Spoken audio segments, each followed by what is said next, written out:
The paper we're diving into today is myofibroblasts persist through immune privilege mechanisms to mediate oral submucous fibrosis, uncovering the pathogenesis, by Sharma et al. A long title, but it signals exactly how dense the biology is. It does set expectations. The core issue is straightforward. Why myofibroblasts, normally transient wound healing cells, persist in oral submucous fibrosis, or OSF, instead of being eliminated. That persistence matters.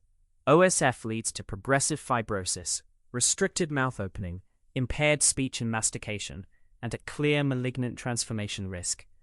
Understanding why these cells refuse to disappear is clinically consequential. The authors argue this persistence is not passive. Myofibroblasts actively acquire immune privilege, similar to immune-protected sites like the eye or brain, allowing them to evade immune-mediated clearance.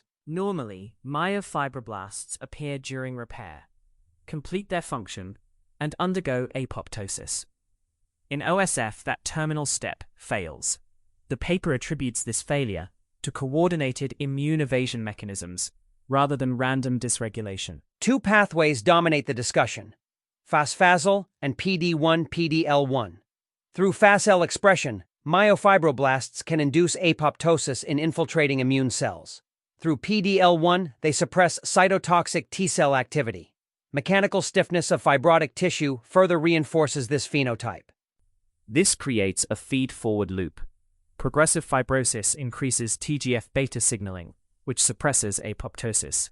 Tissue stiffness induces c-MYC, which upregulates PDL1, further strengthening immune escape. Therapeutically, the paper points toward disruption of these immune-privileged circuits. Targeting survival signaling, checkpoint pathways, or immune modulation could potentially halt or reverse fibrotic progression. The broader implication is conceptual.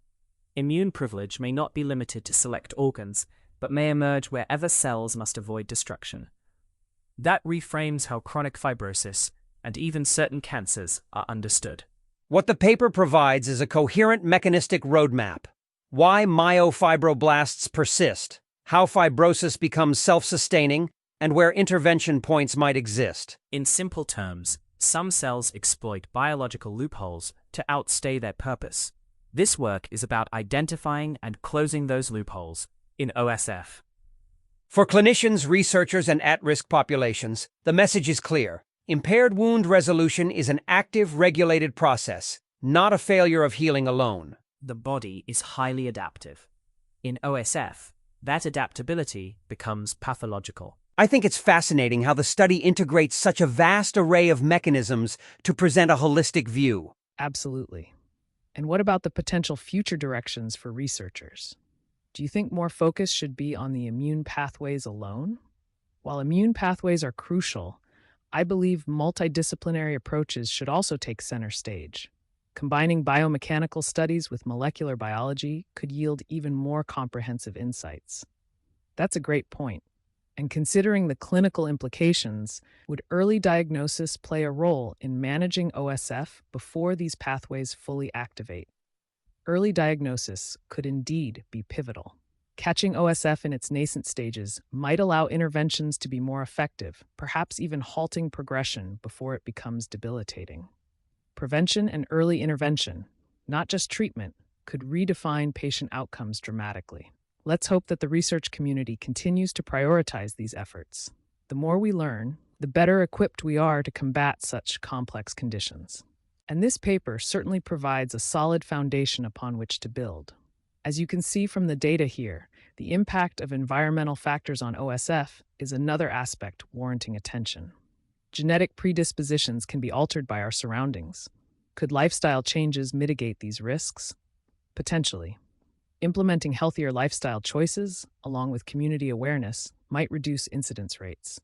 However, more research is necessary to solidify these interventions.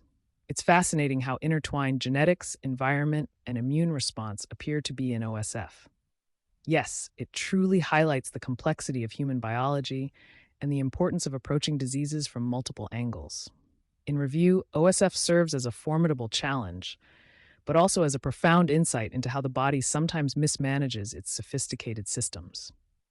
By collaborating across disciplines, we hope to uncover solutions that benefit not only those with OSF, but other fibrotic conditions as well.